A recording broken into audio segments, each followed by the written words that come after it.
Hi friends, welcome back to my YouTube channel. ಇವತ್ತು ರವೆ ಲಡ್ಡು ಇಲ್ಲ ರವೆ ಉಂಡೆ ಏನಾದರೂ ಅನ್ಕೋಬೋದು. ರವೆ ಉಂಡೆನ ಮಾಡ್ಕೊತಾ ಇದ್ದೀನಿ. ಏನೇನು ಇಂಗ್ರೀಡಿಯೆಂಟ್ಸ್ ಬೇಕು ಅಂತ ನೋಡೋಣ ಬನ್ನಿರಿ. ದ್ರಾಕ್ಷಿ, ಗೋಡಂಬಿ, ಏಲಕ್ಕಿ ಪುಡಿ, ಡ್ರೈ ಕೋಕೋನೆಟ್ ನೋಡಿ, ಇದು ಒಣ ಕೊಬ್ಬರಿನ ತುರ್ಕೊಂಡು ಮಿಕ್ಸಿಗೆ ಹಾಕಿ ಪುಡಿ ಮಾಡಿ ಇಟ್ಕೊಳ್ಳಿ, ಇಲ್ಲಾಂದರೆ ತುರ್ಕೊಳ್ಳಿ. ನೋಡಿ, ಅರ್ಧ ಕಪ್ ತೊಗೊಂಡಿದ್ದೀನಿ. ಅದು ರವೆ ಬಾಂಬೆ ರವೆ ತೊಗೊಂಡಿದ್ದೀನಿ, ಮೀಡಿಯಮ್ ರವೆ ಅಂತಾರಲ್ಲ ಅದು ತೊಗೊಂಡಿದ್ದೀನಿ, 1 ಕಪ್ಪು. ನೋಡಿ, ಅರ್ಧ ಗ್ಲಾಸು ಹಾಲು ಕಾಯಿಸಿಟ್ಕೊಂಡಿದ್ದೀನಿ. ಮತ್ತು ಶುಗರ್ನ ಪುಡಿ ಮಾಡಿ ಇಟ್ಕೊಂಡಿದ್ದೀನಿ. ರವೆ ತೊಗೊಂಡಿದ್ದೀನಲ್ಲ ಆ ಕಪ್ಪಲ್ಲೇ ಅರ್ಧ ಕಪ್ ಶುಗರ್ನ ತೊಗೊಂಡಿದ್ದೀನಿ. ನೀವು ಸ್ವಲ್ಪ ಜಾಸ್ತಿ ಬೇಕಂದ್ರೂ ಸ್ವೀಟು ತೊಗೋಬೋದು, 3/4 ಕಪ್ ಆದರೂ ತೊಗೋಬೋದು. ಮತ್ತು ತುಪ್ಪ ಹುರ್ಕೊಳ್ಳೋದಕ್ಕೆ ತುಪ್ಪ ಬೇಕಲ್ಲ, ತುಪ್ಪ ತೊಗೊಂಡಿದ್ದೀನಿ. ಈಗ ಹೇಗೆ ಮಾಡೋದು ಅಂತ ನೋಡೋಣ. ಮೊದಲು ಬಾಣಲಿನ ಇಟ್ಕೊಂಡಿದ್ದೀನಿ, 2 ಟೀ ಸ್ಪೂನು ತುಪ್ಪ ಹಾಕ್ತಾಯಿದ್ದೀನಿ. ದ್ರಾಕ್ಷಿ ಗೋಡಂಬಿನ ಹುರಿದು ಸೈಡ್ಗೆ ಇಟ್ಕೊಳ್ಳೋಣ ಮೊದಲು.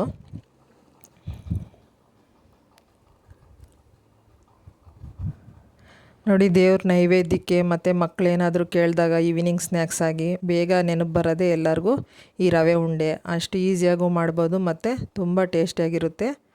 ಎಲ್ಲರಿಗೂ ಈಸಿಯಾಗಿ ಸಿಗೋದೇ ಇದು ರವೆ, ಆದ್ದರಿಂದ ಬೇಗ ಮಾಡ್ಕೊಬೋದು ಈ ರೆಸಿಪಿನ.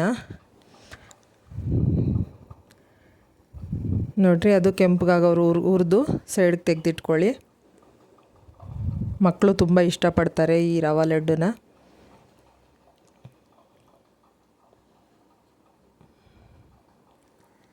ನೋಡಿ, ಈಗ ಫ್ರೈ ಆಗಿದೆ.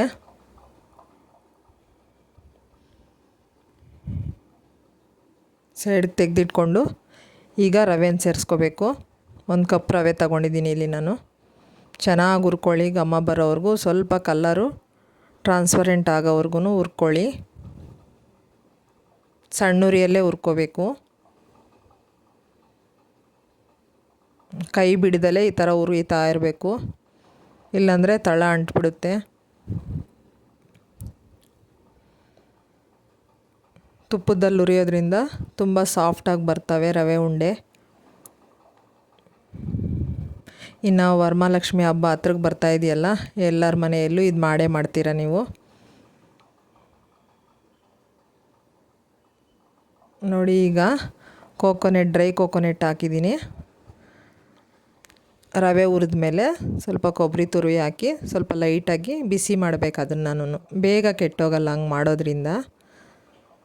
1 ನಿಮಿಷ ಹಂಗೆ ಹುರಿರಿ, ಚೆನ್ನಾಗಿರುತ್ತೆ. ಈಗ ನೋಡಿ, ನೀವು ನೋಡ್ತಾ ಇರ್ಬೋದು, ಚೆನ್ನಾಗಿ ಹುರಿದಿದೆ ರವೆ. ಕೊಬ್ಬರಿ ತುರಿ ಕೂಡ ಅದರಲ್ಲಿ ಹುರಿದಿದೆ. ಈಗ ಶುಗರ್ನ ಸೇರಿಸ್ಕೊತಾ ಇದ್ದೀನಿ, ಪುಡಿ ಮಾಡಿ ಇಟ್ಕೊಂಡಿರೋ ಶುಗರು. ನೀವು ಹಂಗೆ ಕೂಡ ಬೆರೆಸ್ಕೋಬೋದು.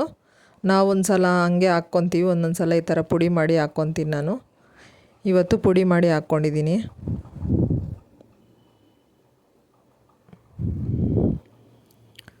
ಒಂದು ಕಪ್ ರವೆಗೆ ಅರ್ಧ ಕಪ್ಪು ಇಲ್ಲ 3/4 ಕಪ್ಪು. ಸ್ವೀಟ್ ಜಾಸ್ತಿ ಆದರೆ ನಿಮ್ಗೆ ಬೇಕು ಅನಿಸಿದ್ರೆ 3/4 ಕಪ್ ತಗೊಳ್ಳಿ. ನಾನಿಲ್ಲಿ ಅರ್ಧ ಕಪ್ ತಗೊಂಡಿದ್ದೀನಿ. ಈ ಥರ ಎಲ್ಲ ಮಿಕ್ಸ್ ಮಾಡಿ ಸ್ಟವ್ ಆಫ್ ಮಾಡಿ ಮಿಕ್ಸ್ ಮಾಡ್ಕೊಳ್ಳಿ. ಶುಗರ್ನ ಮಿಕ್ಸ್ ಮಾಡಿ ಆದಮೇಲೆ ಒಂದು ತಟ್ಟೆಗೆ ಹಾಕ್ಕೊಂಡಿದ್ದೀನಿ ನೋಡಿ ನಾನು. ಮತ್ತು ಏಲಕ್ಕಿ ಪುಡಿನ ಬೆರೆಸ್ಕೊತಾ ಇದ್ದೀನಿ. ಎಲ್ಲ ಮಿಕ್ಸ್ ಮಾಡ್ಕೋಬೇಕು. ತುಂಬ ರವೆ ಬಿಸಿ ಇರಬಾರ್ದು. ಸುಮ್ಮನೆ ಉಗುರು ಬೆಚ್ಚಗಿದ್ದಾಗ ಸ್ವಲ್ಪ ಬೆಚ್ಚಗಿರೋ ಹಾಲನ್ನ ತಗೊಂಡು ಈ ಥರ ಮಿಕ್ಸ್ ಮಾಡ್ಕೋಬೇಕು. ದ್ರಾಕ್ಷಿನ ಮಿಕ್ಸ್ ಮಾಡ್ಕೊಂಡಿದ್ದೀನಿ ನಾನು. ಗೋಡಂಬಿ ಮಾತ್ರ ಸೈಡ್ಗೆ ಇಟ್ಕೊಂಡಿದ್ದೀನಿ ಮೇಲೆ ಇಕ್ಕೋದಕ್ಕೆ. ನೋಡಿ, ಎಲ್ಲ ಈ ಥರ ಹಾಲಿಂದ ಮಿಕ್ಸ್ ಮಾಡ್ಕೊಳ್ಳಿ. ಹಾಲು ಸ್ವಲ್ಪನೇ ಹಾಕ್ಕೊಳ್ಳಿ, ತುಂಬ ಹಾಕಿದ್ರೂ ಮೆತ್ತಗಾಗೋಗುತ್ತೆ ಮತ್ತು ಉಂಡೆ ಕಟ್ಟೋಕ್ಕಾಗೋದಿಲ್ಲ. ನೋಡಿ, ಈ ರೀತಿಯಲ್ಲಿ ರೌಂಡಾಗಿ ಕಟ್ಕೊಳ್ಳಿ. ನೋಡಿ, ರೆಡಿ ಆಯಿತು ರವೆ ಉಂಡೆ. ಈಗ ಗೋಡಂಬಿ ಇದ್ದೀನಿ ನೋಡಿ ನಾನು. ಹೇಗೆ ಬಂತು ಅಂತ ನೀವು ಕೂಡ ಮಾಡಿ ಟ್ರೈ ಮಾಡಿ ನನಗೆ ಕಮೆಂಟ್ ಸೆಕ್ಷನಲ್ಲಿ ತಿಳಿಸಿ. ಪ್ಲೀಸ್ ಸಬ್ಸ್ಕ್ರೈಬ್ ಮಾಡ್ಕೊಂಡು ನೋಡಿ ಫ್ರೆಂಡ್ಸ್.